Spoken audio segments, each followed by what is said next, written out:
Waste is everywhere. You've probably disposed of some of yours even today. In fact, African countries have some of the largest waste sites around the world. But this young Nigerian lady wants to make it cheap and easy to convert all of this waste into electricity to power your home and your office.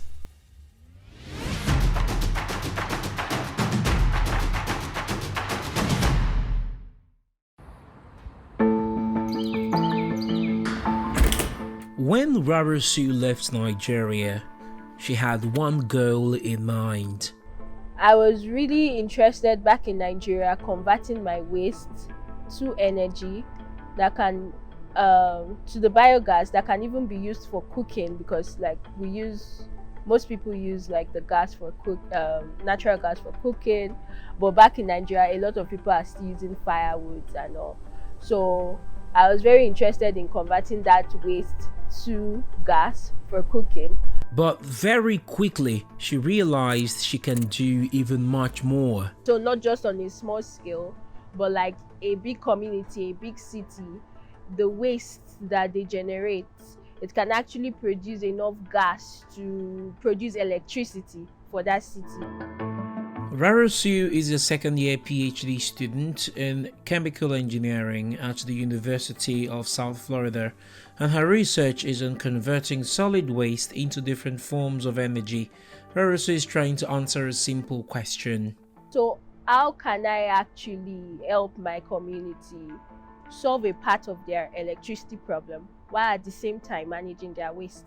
If she is able to complete her work, she will not just be solving the waste problems in African countries, she will also be solving both the power and the climate change problems as well. Towns and cities in African countries generate more than 200 million tons of solid waste. It's expected to double that number by 2050, but only half of these wastes are properly managed.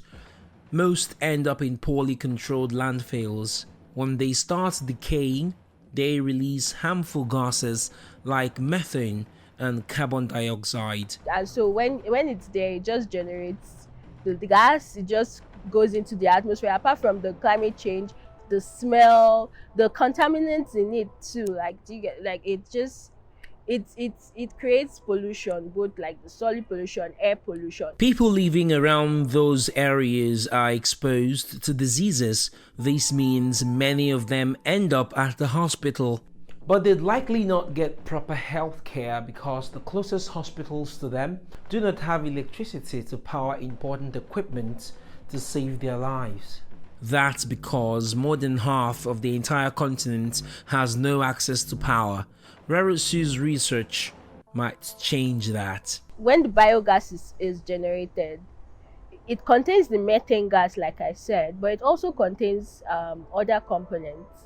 It contains impurities, and some of these impurities actually destroys the engine. For example, if you want to produce electricity from it. This means more expenses to service the technologies. So what I'm trying to do is in my PhD is bring up a low cost strategy that would enable them remove this contaminant, not exceeding like the maintenance cost.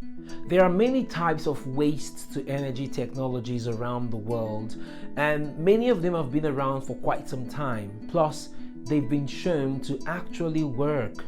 Japan has more waste to energy plants than any other country in the world, compared to just only 2 in the whole of Africa.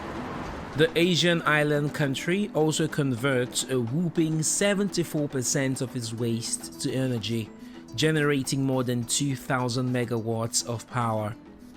A typical home in Nigeria only gets about 600 megawatts a year.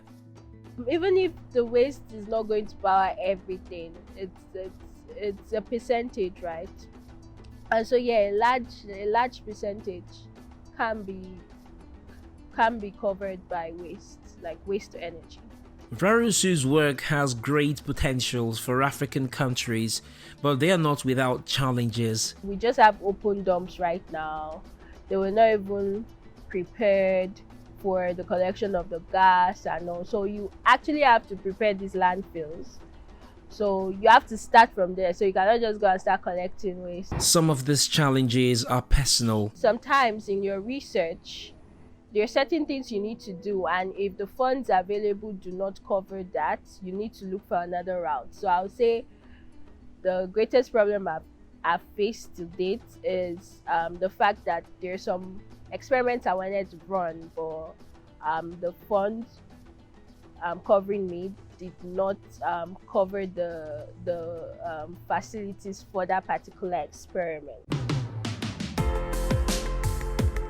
But like many of these scientists in her lab building, who have gone on to create life-changing innovations, she isn't letting those challenges hold her back. I like to be a consultant that can actually